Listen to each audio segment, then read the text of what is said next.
Climate change remains one of the pressing issues in today's globalized world and has significantly influenced the politico-economic dynamics in particular and the well-being of the Europeans in general.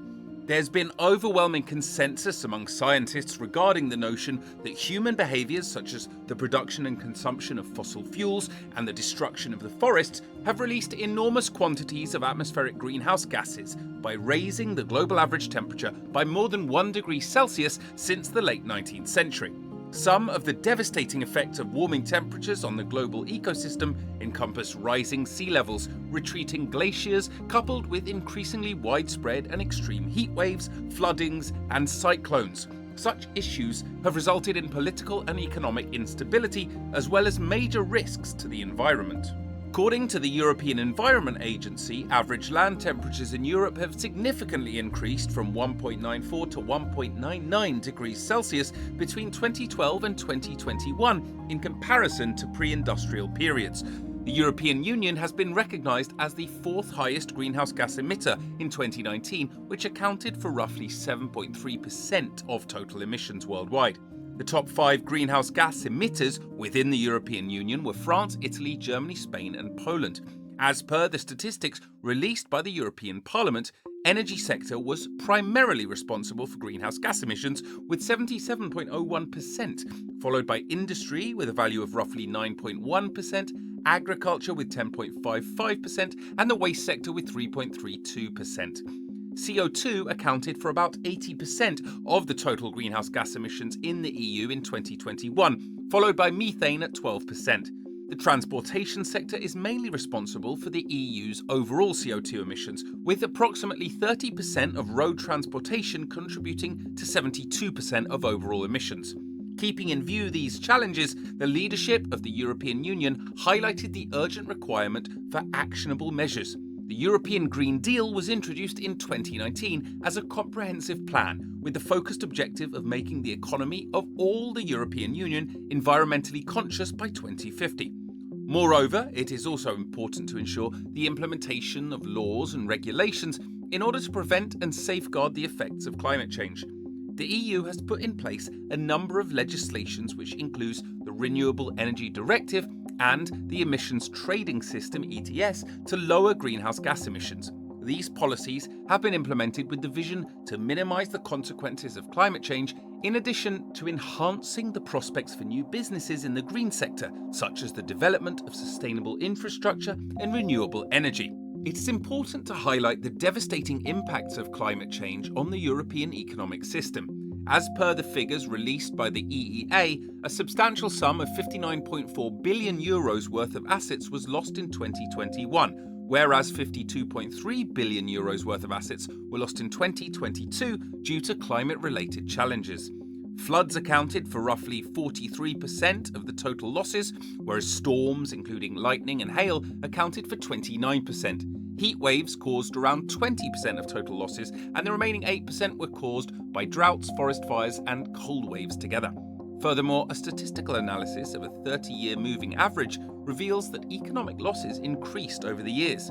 A linear trend line through these 30-year averages represent a 41% increase over the 2009 to 2022 period, or 2.5% every year.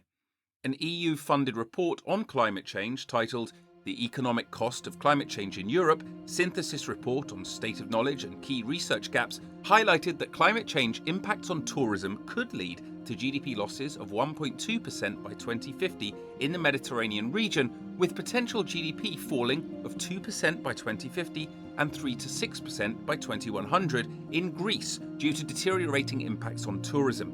The effects of climate change would cause 410,000 job losses throughout European industries by 2050, with gains in the north and losses in the east in terms of distribution. A study in Austria estimated that current welfare costs of climate extreme events were €1 billion per year, which are reported to rise to €4 to €5 billion per year by the mid-century, and potential for annual damages to reach €40 billion due to large tail-end events. Devastating effects of these catastrophes on infrastructure, forestry and agribusiness will eventually result in high expenditures associated with adaptation as well as mitigation strategies. the agricultural business is particularly vulnerable to the effects of climate change. If no action is taken, agricultural yields are expected to fall by up to 20% by 2050, with the prospect of more losses in the future. This has huge economic implications for this industry, which contributes significantly to European GDP, as well as jeopardizing the concept of food security. There are still significant disparities between regions within southern Europe expected to suffer more from climate change, even if the European Union's farming economy may benefit momentarily from shifts in marketplaces and trading. European regulations addressing climate change. Since the consequences of climate change are disastrous and have impacted the overall economic and political stability of the region, the EU has taken a number of initiatives and introduced regulations that are aimed at reducing greenhouse gas emissions and moving towards a more sustainable future. 1. European Climate Law and Objectives. The European Climate Law has aggressive goals to tackle climate change, including a target of reducing greenhouse gas emissions by at least 55% by 2030 compared to 1990 levels. This legislation intends to guarantee that every one of the EU measures help to achieve zero greenhouse gas emissions by 2050, with an emphasis on an environmentally equitable and financially feasible transformation. The legislation creates an environment for tracking advancement, giving stability to shareholders and guaranteeing an irrevocable shift to carbon-neutral behaviour. 2. Fit for 55. The Fit for 55 package is a comprehensive series of legislative proposals aimed at aligning environmental conditions, energy and transportation-related laws that are in accordance with the EU's goals for climate action. This package contains sustainable actions to improve existing regulations while subsequently implementing new laws in order to meet lowering emission objectives while improving environmental sustainability.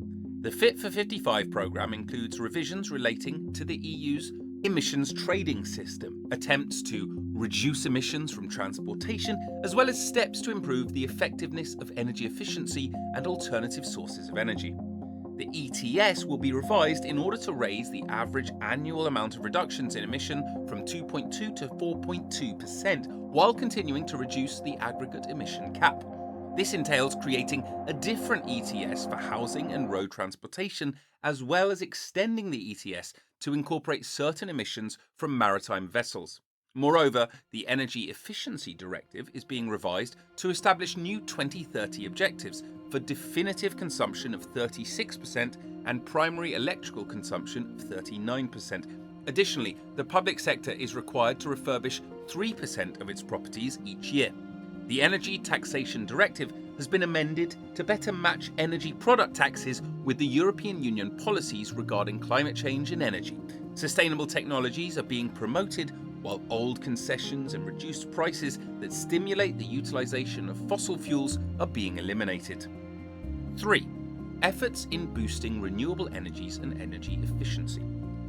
The European Union intends to increase the sources of renewable energy and improve energy efficiency throughout the region. By strengthening the consumption of energy from renewable sources while encouraging measures to improve energy efficiency, the EU hopes to minimise its ecological impact and move towards an energy system that is more environmentally friendly. These actions will not only help to mitigate the effects of climate change, but they are also assumed to open up novel opportunities for environmentally conscious expansions of the economy. 4. Sustainable circular economy and the European Green Deal. The European Green Deal is at the heart of the EU's climate strategy by providing an exhaustive path for achieving zero greenhouse gas emissions and an environmentally friendly future by 2050. This comprehensive plan includes an extensive range of strategies and initiatives with the objective of transitioning the European economy to one that produces no greenhouse gases.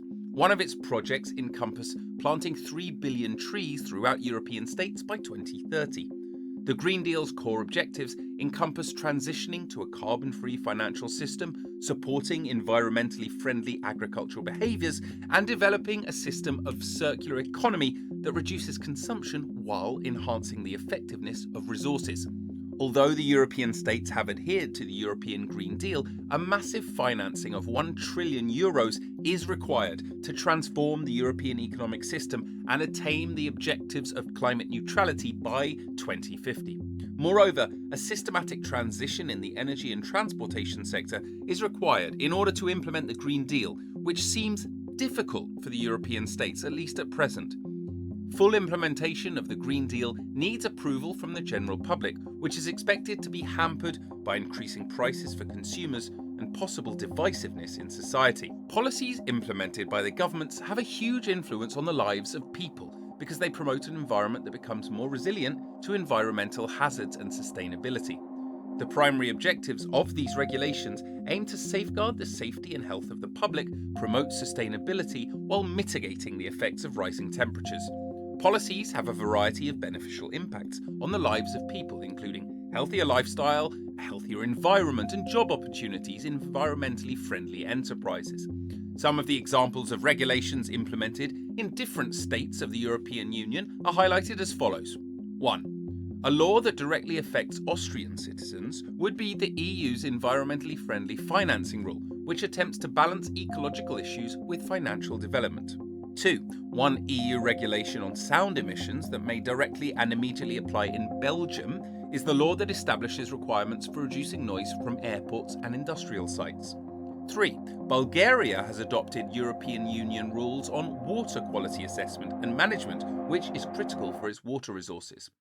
4. Croatia has directly benefited from European transportation laws, which prioritise the use of environmentally friendlier modes of transportation, as well as the development of sustainable infrastructures and technologies. 5. Cyprus has adopted the EU's nature and biodiversity policies, including the Habitats Directive and Birds Directive policies, which aims to conserve the natural environment. 6. The Czech Republic has adopted EU laws on sustainable finance, which aims to encourage investments in ecologically beneficial industries. 7. Subsequently, Denmark has also adopted regulations on sustainable finances, which promotes investments in activities that reduce environmental impact while fostering economic development. 8. While the United Kingdom is no longer an official member of the EU, an example of a legislation that was in effect during its tenure as a member is the application of EU regulations inside its legal framework. The UK's House of Commons participated in exploring and executing European legislative procedures guaranteeing adherence to EU rules and regulations. Time is of the essence for European states. Although the EU is making efforts to address the challenges pertaining to climate change, it is essential that states must adopt cumulative and sustained approaches. Otherwise, the devastating effects of climate change, which have already impacted the socio-economic dynamics of the region, will further intensify unless sustainable practices are adopted in everyday lives by the masses.